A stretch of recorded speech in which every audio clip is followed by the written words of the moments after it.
loves, so tatawid na naman tayo mula from Iloilo, tatawid tayo ng Bacolod. So sasakay tayo ng Ocean Jet. Ayan.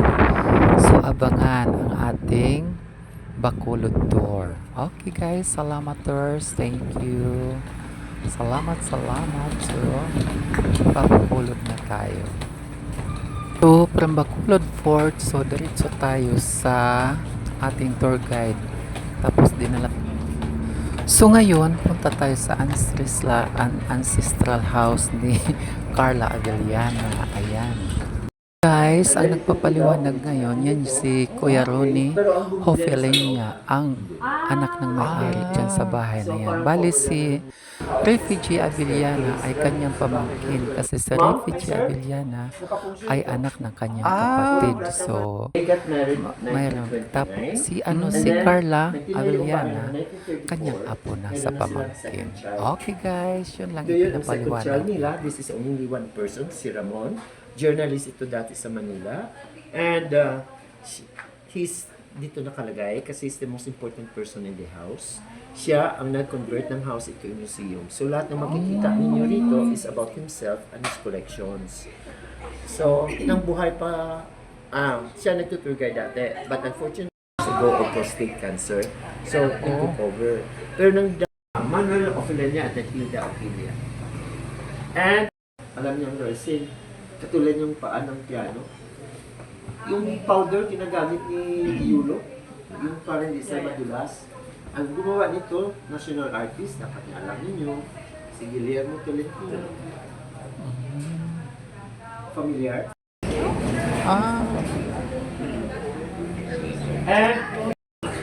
And the parents of my father, Honorato Ofelania, Margarita Severino. Most of them galing sa Iloilo pa. Nag-transfer sila dito because of sugarcane.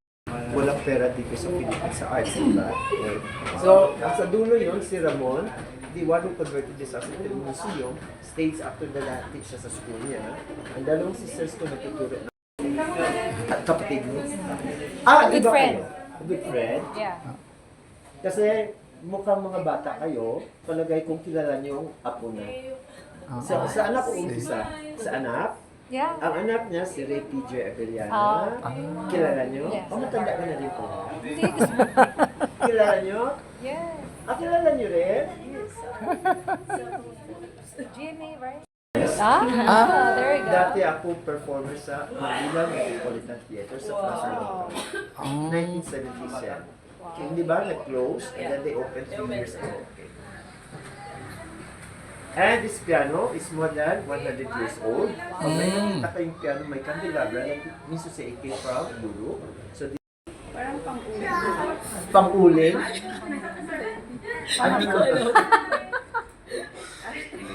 Astray? Plancha? May nagsabi na Orinola daw to. Paano kakasya ang plat dyan? Ano yung plancha? Plancha. Siyempre, lahat ng imported during the Spanish time galing sa China. So this is from China and this is made of glass. Bakit nasa likod? It's made of mahogany, solohia, and then original pa ito, pwede pa maupuan. O bakit kayo matras ang sinabi ko maupuan? Binili ng brother ko para it will look elegant. Pero that's called butterfly sofa. And that has a purpose. Dati, ilalagay niya yung sombrero niya, the cane and he will deal with the farmers here. But, ngayon, lalagyan na lang ng the pictures. Pictures. Okay. We are going this way. Oh, kapatid ni Ray yan. Pero, magkapatid ko sila. And then, kung yun, sumasayaw yun sila sa kay Herman Moreno before. More than 100 years old already. This made of ivory also. I made it to rosary. Pati yung rosary yan na maliit, original yan. Made of golden thread siya. And then, pati yung pedestal, original ito. And itong ganitong image, makikita niyo lang ito sa Bohol. They're the ones making those things. And the rest yung mga katulad sa likod nyo, yan. Tinatapo na yan, but kinukulat pa rin ng brother ko kasi may value ang kahoy. Pasok po. Bakit lumalayo kayo sa akin? Bakit hindi ko ako? Oh, sino tinutulungan mo dyan? brother ko was the one who converted this house into museum. So lahat na makikita ninyo rito, collections niya. So si Ramon, he was the first Filipino to be featured sa Reader's Digest. Asia to. Pero they stopped making already Reader's Digest. And nagmamodel siya ng Pepe Jeans. Okay, and he had a younger brother, si Dino. He was a recording star at that age. May kasabay siya na isang maliit din na babae na pinili ni Gary Valenciano to sing the song of commercial of Coca-Cola sa London. We are the world, we are the children of the universe. Narinig niyo ba yun? Kilala, tandaan yun sino kumanta? She did making lessons to the children. Katulad nito sa picture dito. Ayan, sabi pasok kayo. Ayan. We will find that printing machine later sa dining room when we go out there. Okay? And balik po tayo dito. Dito sa Philippines na nagsuot ng bikini swimwear. And it considered pa yun noong bold pa. Okay. Speedo pa yan. So nilagay niya. Nahiya kayo o natatakot pumasok. Okay? Nabutan niyo ba ang gansilyo? Hindi na. Banig pang ginagamit namin. At ang unang dati, wala rin foam. Yung kapok, yung parang sa punong kahoy na when you open it, may cotton at may Dul-dul. Dul-dul. Pala siya. Every 2 years bang advance. So matibay pa rin siya. Yeah, Okay. that's right. And wala pang hospital, dito rin kami lahat pinag-hospital. Okay. Cool. At ang mga mother, hindi sila fulfill, hindi sila kumpleto pag walang baul. Di ba? Mga Yeah, mothers may mga true. baul. And this is from Yan. China. Kasi malalaman nyo, ang lock ng China is different. Yan. Ang key, yan pinapasok sa side. At wala rin bank dito sa silay. So halos lahat ng bahay, may Ayun, bolt. Pero Okay. ang mother ko lang nakaalam ng combination. Ay, painters sila. Binigay nila ito. Oh, that's Si Crisel de Manalo from Manila. Binigay niya ito. Ito is the first money printed by the Central Bank after the Second World War. Centavos in paper. 5 centavos, 10 centavos, 20 centavos. And mga young people, ang 5 centavos dati, makasakay ka na sa jeepney dati. And then, subukan nyo na ang kwan, Magnolia Twin Boxes. Yeah. Ang orange Yung at orange chocolate. na Yes, Rainmaker. Gusto niyo uulan? Okay. Anyway, this is an animal that you can find sa Palawan, an eater. And in other words, sa Palawan, Rainmaker. Tama na? Isa pa? May yung shell sa loob. Marunong naman kayo siguro mag-sandals. Ay, pag mulan, dapat kayo mo sa sandals. Naalay niyo po lang. Yeah. Sana And of course, you know this already from Russia. Okay, palit na pa. Ay, salamat. Okay. And, okay, for the younger people, alam nito, from Japan, horror siya. Nakikita ko lang Sa nakatalikod ko. At isang girl, at may rice grain sa taas to compare that the rice grain is bigger than the dots. So, suggest ko sa inyo, kunan niyo ng picture, i-zoom niyo para makita niyo yung detail. Ilalagay ko doon para kunan niyo ng picture. Okay.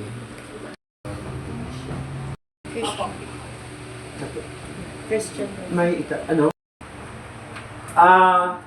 may pakpak siya kasi nabuhay siya, nagta-transport siya to different places at the same time. Cool. Hindi niyo pa kilala, very San Francisco. Simbahan namin sa amin. And, naabutan niyo yung telephone niyan? Oo. Have you heard of it? From UP, kahit anong ginagawa yan. So, this is chopping board. And he wrote his name on the year 69. Ang suggestion ko, whenever you deal with artists, let them sign. Kasi in the future, made here in Negros. Roberto Benedicto, kilala nyo? The father of Kitchi Benedicto. Hindi nyo pa yung kilala.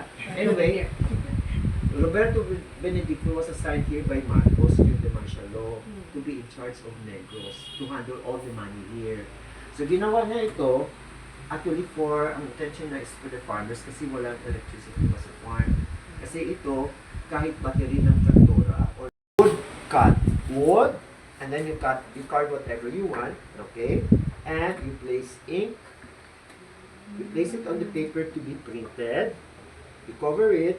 You adjust the height para makapasok siya, and then you roll it in to be pressed. That's why it's called a printing press siya. Okay? It's called a print. So the number there is 1/18. In other words, 18 has been.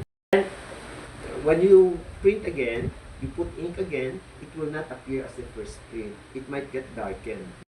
Alam niyo galing tray? Galing pa sa Spain, and then pinapasakay sa boat, and it takes 3 years to arrive here sa Philippines during the Spanish time yan. So pagdating dito, matamis na ano. Pero ngayon wala nang laman, baka magtatanong pa yun. To my parents, they got married 1929. At alam niyo naman, ang mga matatanda, pag may nagustuhan sila, tinatago na lang nila and for display. Never been used. Okay? And this is porcelain. And if you look at the peasant bird, naka-emboss siya kasi hand-painted. Hand-painted ang lahat ng ibon. And this came from Germany, Czech Republic. You know why we had a lot of European products ito? Because of the longest port in the Philippines, dito sa Silay. I will show you the picture later. Okay? And outside of Silay, may nagbebenta ng mga flower pots, my brother sent artists to teach them to do artworks out. And they wrote his name and the year 87. Kita niyo, pinapasay na ng brother ko lahat ng mga artists. At lahat sila patay na. Okay. Sabihin niyo, tamang sinasabi ko sa ano, okay. Nag-import ang China ng beer before kasi wala silang beer. Ito nila nilalagay ang beer nila. Okay? And ito, ang small vessels yan, until now, it's being practiced in China. Ang mga rich Chinese, pag may patay sila sa family, nag-hire sila ng iiyak sa patay. Formality sake lang, basta pag umiyak sila, babayaran sila. And then, one of the Chinese who said here, the more criers there will be, the more sure na aakyat sa langit yung patay. Tama ma'am? Ito sa Kalatagan. Ang unang-unang nagpahukay doon, mga Super Ayala, nagpatayo sila ng... Ayan, talagang ipinapaliwanag ni Kuya Rooney, hopelay niya yung lahat ng mga nangyari noon. At saka sa mga koleksyon niya kung ano ang kahulugan noon. Yun lang. Papadrawing daw siya. And then, this is by a national artist, si Olaso. Ang sa taas, ang model yan, he did that in London. Tinanong siya, bakit nakatalikod ang model niyo? And he whispered, pangit kasi ng model.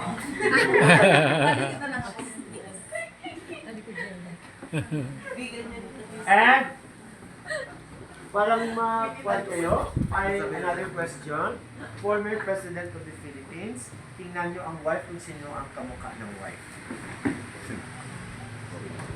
No! Yes! Parents of Gloria, Diosdado Macapagal at si Eva Macapagal. Kasi Eva looks exactly like Gloria. Pati ang height nila parehas. And then you remember yung chopping board pinakita ko sa inyo sa dining room? Si Napoleon Abueva. Meron din siyang ginawa. Sinulat niya rin niya in the year. Itong bagong dumating. Ano po sir? Paano kayo humawak? Kumarap kayo sa inyo, pakita niyo. Hindi mabigat.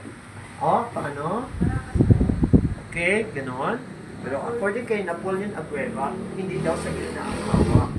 Special dumbbell daw ito. Tawag niya nito, nipple dumbbells. So, dapat nag-exercise kayo, hawak-hawak yung nipple, at doon kayo mag-exercise. And this is supposed to be the breast of an Italian actress, si Sofia Loren. So, boobs ito. Okay. By the way, malapit na ang maskara namin. Do you know the history of maskara in Mahon? It's a little bit malungkot lang. Okay. Ng 1970s, hindi. Yung nagpagawa ng television, si Roberto Benedicto, he was in charge here. So, it started as a protest march for 2 years yan. At ang nagpa-participate dyan, dati mga government officials and students. Naka-plain white lang sila, white face na mask with a red lipstick na smiling. And then after 2 years, nag-commercialize na siya. That's why Bacolod is called City Smiles. Oh. And that's how it started. To say goodbye. Okay?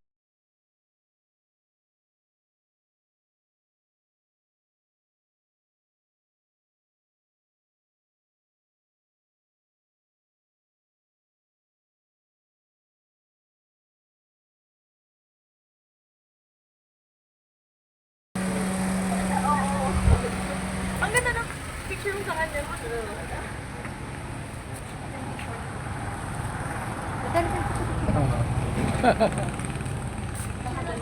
Wow. Sige, sige. Sige, come on.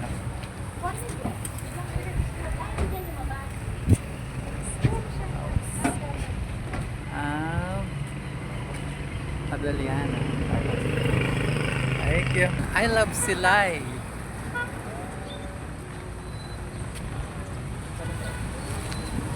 Ha?